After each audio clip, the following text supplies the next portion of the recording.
So we're starting the honest question, why we don't pray as much as we say we want to, because we all want to pray.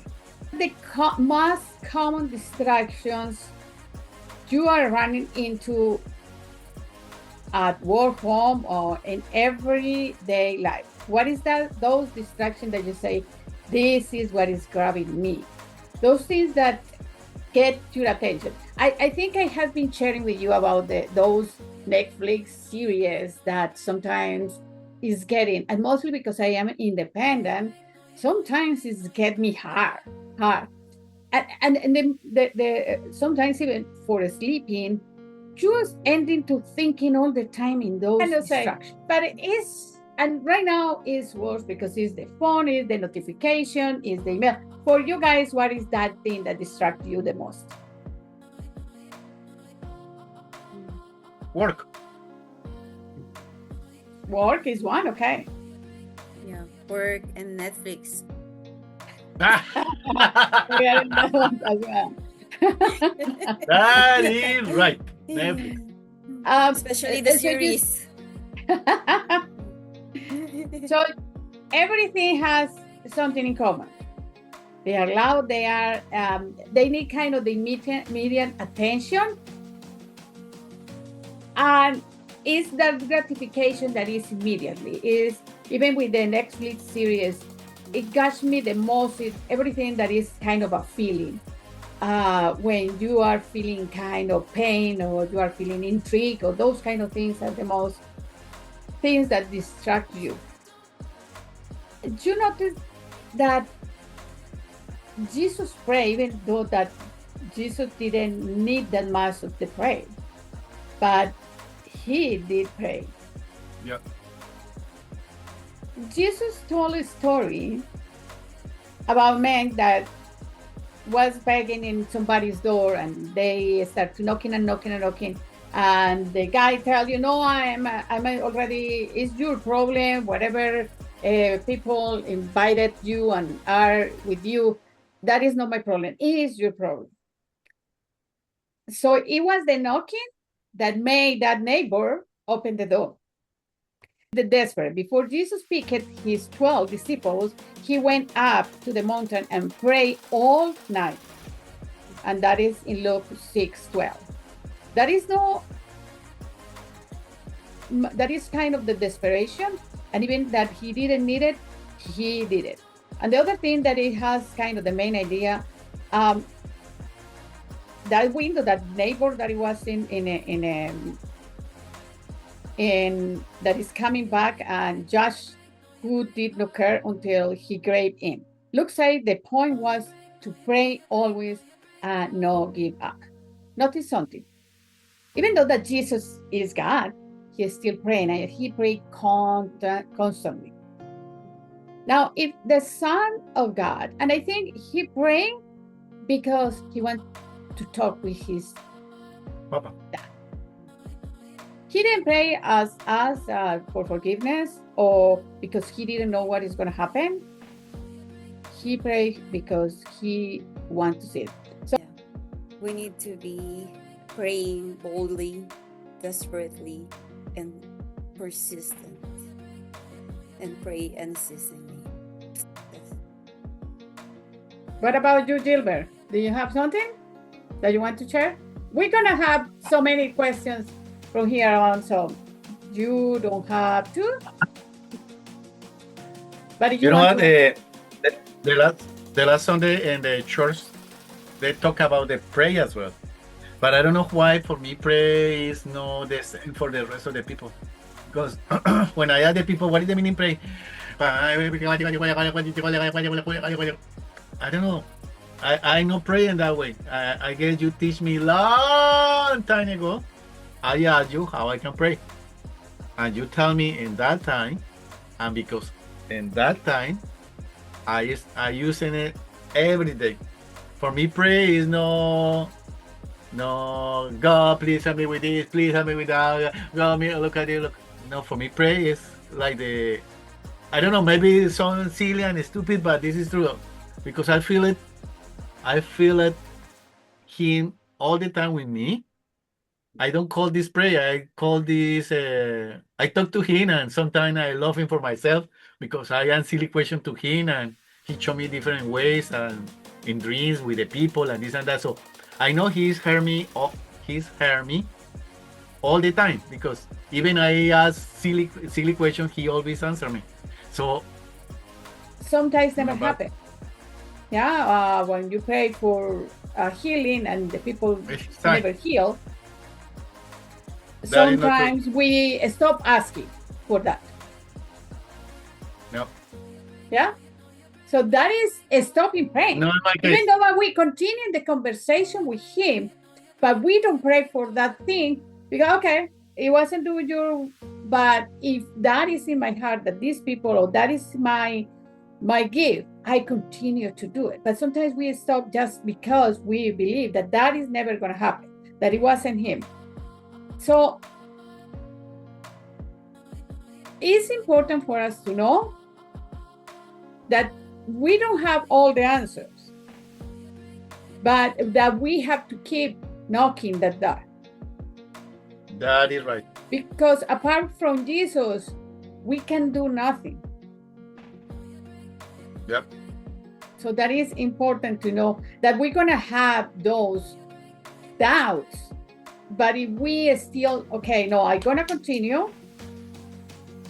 And it's a 3 reasons why this prayer seems like is no answer.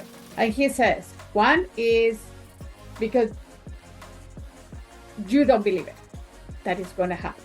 Yeah, this is what we were saying. So people pray without actually believe that that is one end of the pray. That is what is going to happen. It is kind of a wish, no pray. And faith is where the faith starts. It's kind of a, when we send a telegram, you remember the telegram? We never know if that get answered or not. I send a telegram, maybe they got it, maybe they were there, but I send it. The second one that we were talking about is when we have the wrong motives. And I love the example that he gave it to us. And because sometimes this is what I wanted. And I wanted for in my heart is a good reason. Yes, to have money is a good reason. Because, and some people say, no, when I have this, and this, I'm going to serve God. Or when I achieve this knowledge. Or when I read the Bible. Or when I have all the knowledge, I'm going to start to share with him. Or share about him. But what James says is different. You don't ask and you don't receive because you ask with the wrong motives, so that you may spend it in your pleasures. Think back over the last few days of praying. What percentage was about what do you want? God will give to you or to your family or to. The third reason is a slow work. Yeah, because his plan is different than what we have. God is working, and I think Gilbert asked last time about the angels and all of those things and all the things that is happening at the same time. Remember, I want to ask you guys, do you remember any time that you has been praying for something a long time, that you keep it there because you need that answer? And if in that question, and you can answer and you can share and you can think about it, and it was a point that you quit it. What keep you going or what keep you stuck? And remember, God always answers. He can answer yes, he can answer no, or he can answer no yet, or he can answer you are not ready yet. We have to make sure or be sure and that is part of our faith, that he has a better plan than the one that I have. But if I don't ask him, and we have so many stories in the Bible that they ask, and they even complain with him, and they talk to him. I don't want this, I cannot do this, but they talk to him. And that is something important what Gilbert says. To keep talking to him is important, but give room for him to answer to you. Because sometimes he's talking. That is not part of as well of the prayer. Because we have to hear what he has for us. We as a woman, we have more words, and that is a theory that the people has, that the women talk twice than the men's. But we always have to repeat. One instruction, we have to repeat it 2 or 3 times to be done. So I don't know if you guys have been going through Luke 11, or you remember the history about Luke 11, 5 to 13.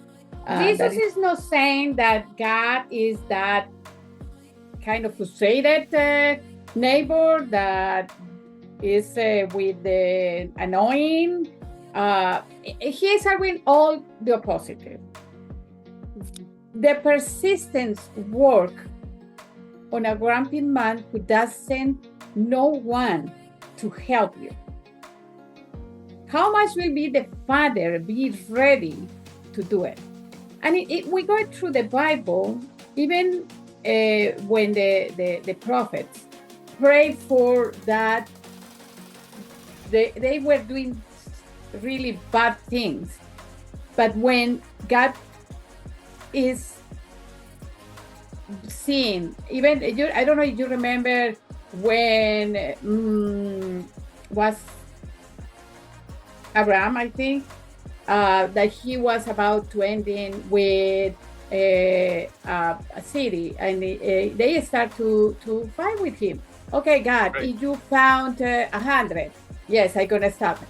Oh, but what about if you find 50 or if you find 2? And he says, yeah, if that is so, God is ready to talk to us. But again, we need to hear him, because the prayer is in a double way. So we have to be honest. Do you think that God gets frustrated with you when you pray for some things over and over again? Now, remember the guy who went into the fish. What is the name? Huh? Jonah. Peter. It's Jonah. Yeah. So Peter likes to fish as well. And we relate with what we were seeing at the beginning about the motivation. So Jonah, his motivation, it was because he believed that he was really good and that people was really, really bad. And God was giving him the instruction to go there. And he was furious when God saw that these people was in repentance, and he forget these people. So that is kind of the example of the insistence of we have as well. The praying is a double way. It's not just talking, but we have to hear to see what is the direction of that praying and that answer that he gives. We just want, is what we're saying, we just want that is what we distract ourselves. We just want that immediate motivation, that immediate answer. But he can be talking to address us in what it is, the direction that he wants us to have. Sometimes he wants to see how much we want that, how much we can hold that toy that he wants to give us. How mature are we to get hold of that? And I want to end it with this. So I say to you, ask, and it will be given to you. Seek, and you will find.